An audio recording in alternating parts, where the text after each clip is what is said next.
to the library. It's a place where I love to be. Look in a book, here's a story for you. Who makes stories when the day is through? Who makes stories when the day is through? Story makers, working through the night till the rising sun. Story makers, stories are fabulous, stories are fun. Webster Wordsworth. Jelly and Jackson. Working through the night till the rising sun. Story makers, stories are fabulous, stories are fun. Come on, be a story maker.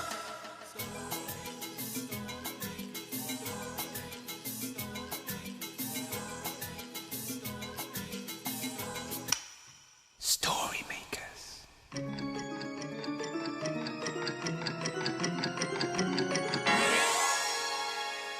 Story makers.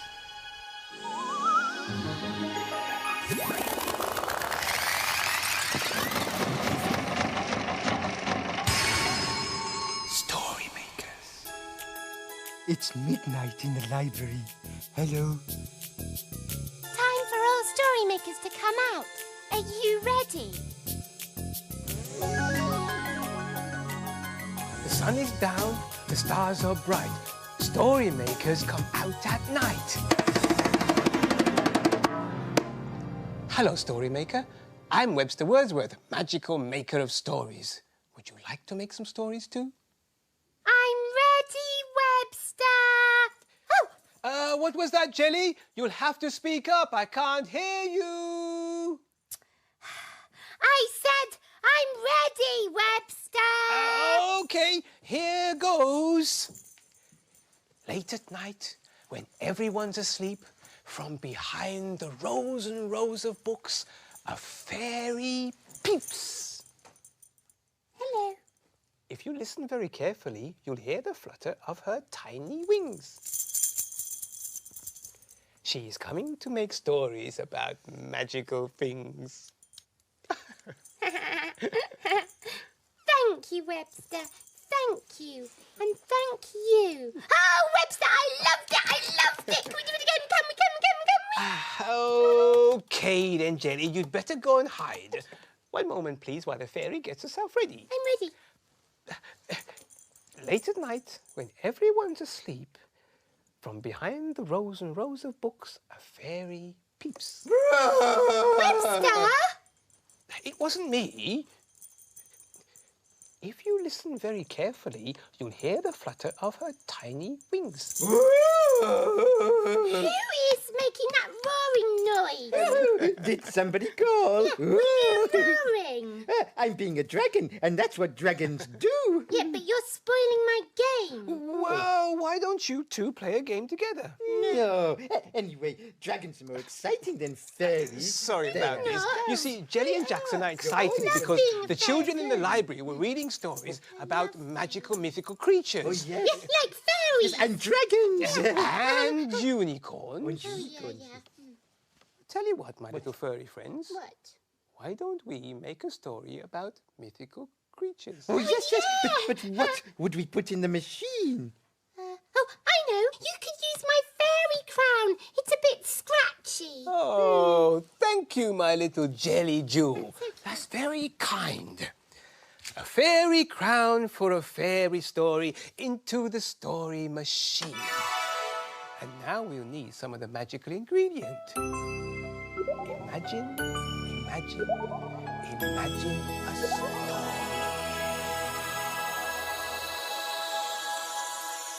Oh, it's a playbook.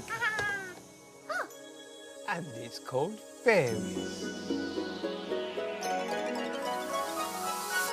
We've a secret in our garden that only we can see, where the fairies come and play with us underneath our tree. We wear our special outfits, our skirts and delicate wings. And on our magic fingers we wear our fairy rings.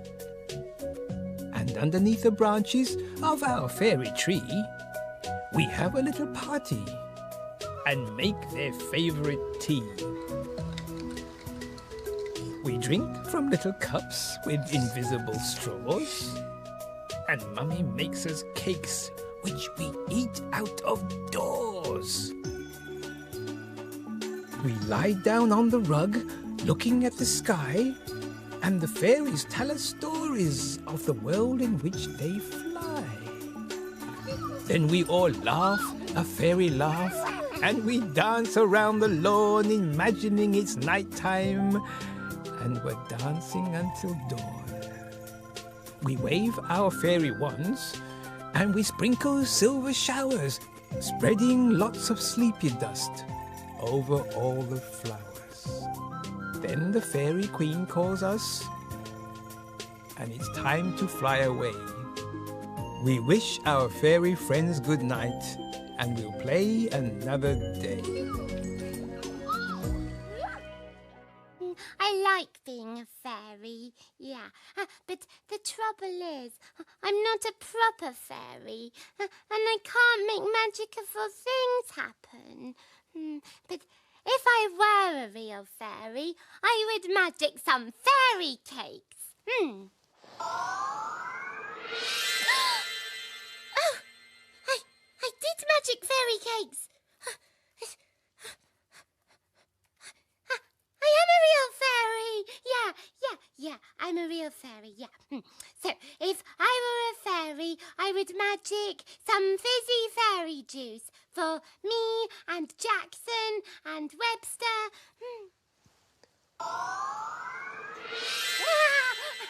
I did it! Yeah, okay. Anyway, if I were a fairy, yeah, I would magic everything lovely in the whole wide world. Webster! What are you doing there? Oh, just helping a fairy with a little bit of magic, my jelly jewel. Oh, you magicked all this stuff, not me. Oh, perhaps a cake would cheer you up. Oh, and some fizzy fairy juice. Yeah, I've never had fizzy fairy juice before. But what about Jackson? I can't have treats without Jackson. Look at this huge rainbow that the children made. You know, the children were talking about leprechauns today, and I was listening. They said that leprechauns are little, green, and magic. They make shoes for fairies, and they have pots of gold. And if you meet a leprechaun, you have to stare and not blink. And then the leprechaun will tell you where the gold is hid. And sometimes they hide it at the end of rainbows. Oh, hey, Jelly is little and green. I wonder if she's a leprechaun. Jackson, come and see. We've got a surprise for you. I magicked it myself. Well, almost. Jelly did magic. Jelly, you've got new shoes. Yeah, they're fairy shoes. I made them myself. Leprechauns make fairy shoes. Jelly is a leprechaun. Jelly, come here. Come here. Where's the gold? The what? I'm staring at you. Where's the gold? What gold? Where's the pot of gold? What Tell gold? me. Tell me. Okay, Jackson, my friend, what's going on? Well, Jelly's a leprechaun because she's little and green and she makes fairy shoes. You mean a leprechaun. That's what I said. Well, I've met a few leprechauns and they don't look like Jelly one bit. Ah, well, what do leprechauns look like? Well, why don't we make a story about one and then you'll see. But first, we'll need some gold. Oh, gold! There's the gold, my little pink friend. Why don't you put it in the machine? Oh, thank you, Webster. In goes the gold for a leprechaun story. I can't wait. Will you help me imagine? Imagine a story.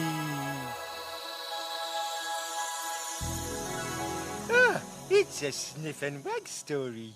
And it's called Sniff and Wag and the Leprechaun. Sniff and Wag are friends. When the day ends and the sky grows dark, they sneak into the park through a hole in the fence. Tonight, the two friends are having a midnight feast beneath the stars. They've bought a hamper full of treats. Look, Sniff, By that bush, it's the perfect spot. Sniff agrees, so they spread out the tablecloth. Now, let me see. What have we got? Stinky chicken paste, stale cakes, whiffy fish, and... what's this? Oh, it's my favourite slipper. I thought we could play with it later. But as the dogs are about to tuck in, the bush behind them starts to rustle and sing. Dum-diddly-do-diddly-di-diddly-dee. I'm making shoes for fairy feet. Tap hammer, tap hammer, tap hammer. Hello to you. Hello, says who? A little voice shouts back. Did you see anyone? Not a soul. It's too dark.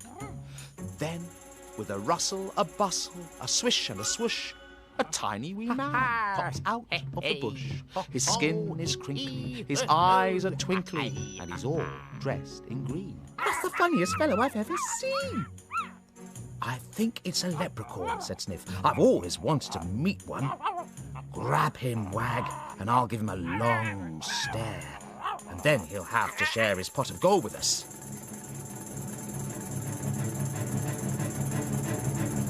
Oh! Get off me, you nasty brute, and stop staring like that. It's very rude, the leprechaun shouts.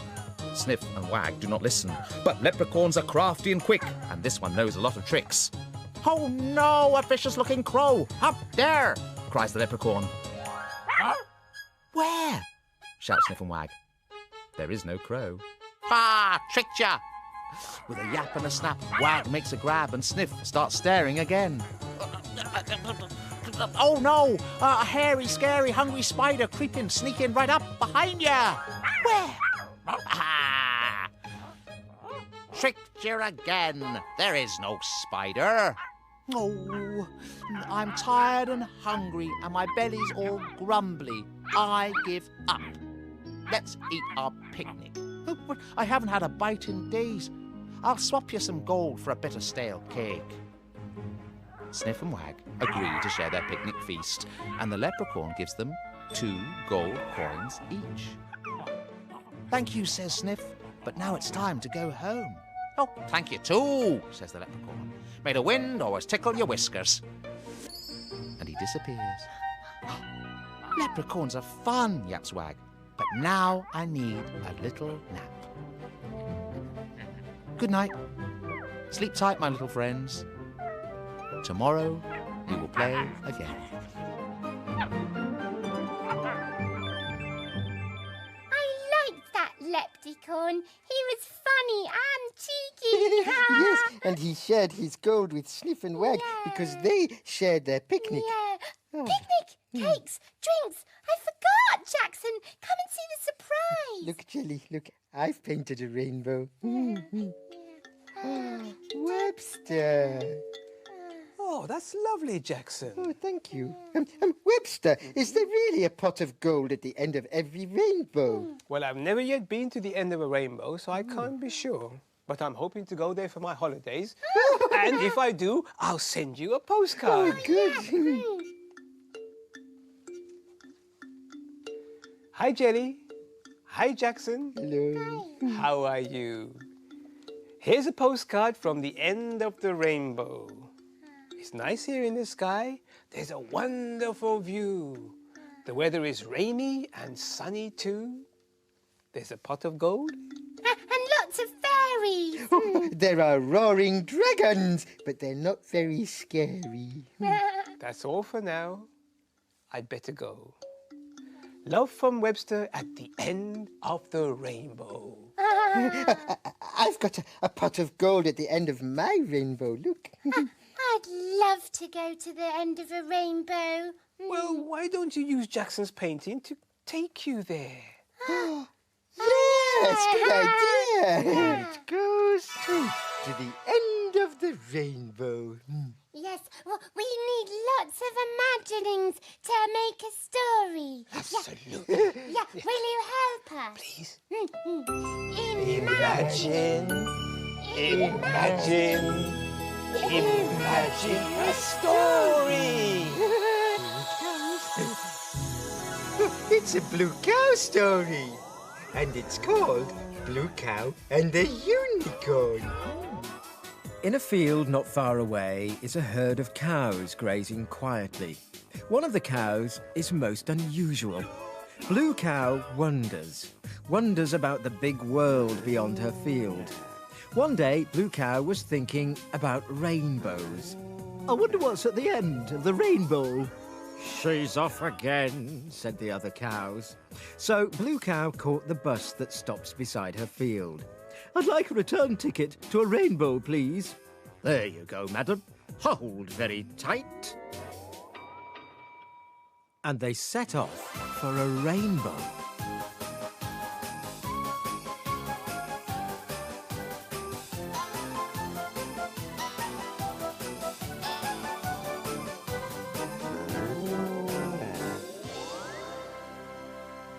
There was the biggest, curviest rainbow she'd ever seen. It was so big and curvy, it seemed to disappear beyond the horizon. I wonder what's at the other end of the rainbow. I'll show you, said a voice. In front of her stood a beautiful white horse with a horn in the middle of its head. What a beautiful horse you are! A horse? I, my dear Blue Cow, I'm a unicorn. Climb on my back and I'll take you to the rainbow's end. The unicorn leapt off the ground and flew through the sky at tremendous speed. Moo! Cried Blue Cow. Could you slow down a little? Certainly, dear thing. And the unicorn flew in and out of the rainbow's different colours. They rushed through the red, poured through the purple, bounded through the blue, until, with a last swoop, they arrived at the rainbow's end. The rainbow had become a waterfall of red, yellow, pink, blue, orange, purple and green, which tumbled into a lake of wonderful mixed-up colours. Blue Cow had never seen anything like it. I often come here when I'm feeling off-colour, said the unicorn. One quick swim and I'm as right as rain. And he dived into the water. Blue Cow jumped in after him. Whee! I'm not a blue cow anymore. I'm a rainbow cow, she laughed, as she floated happy as a cow in a rainbow lake.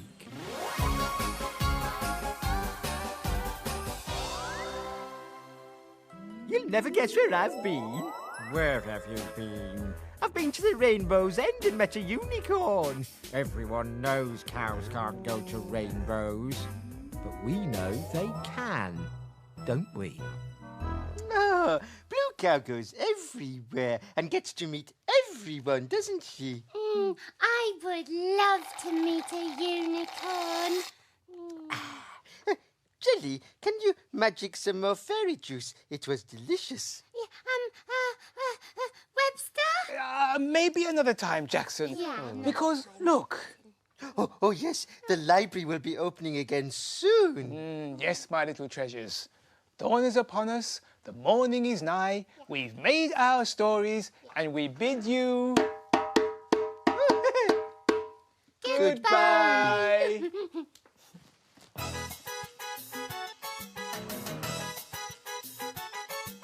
Story makers, working through the night till the rising sun. Story makers, Bye-bye for now. fabulous stories. Come back and see us soon. Bye, Story Maker. Thanks for helping.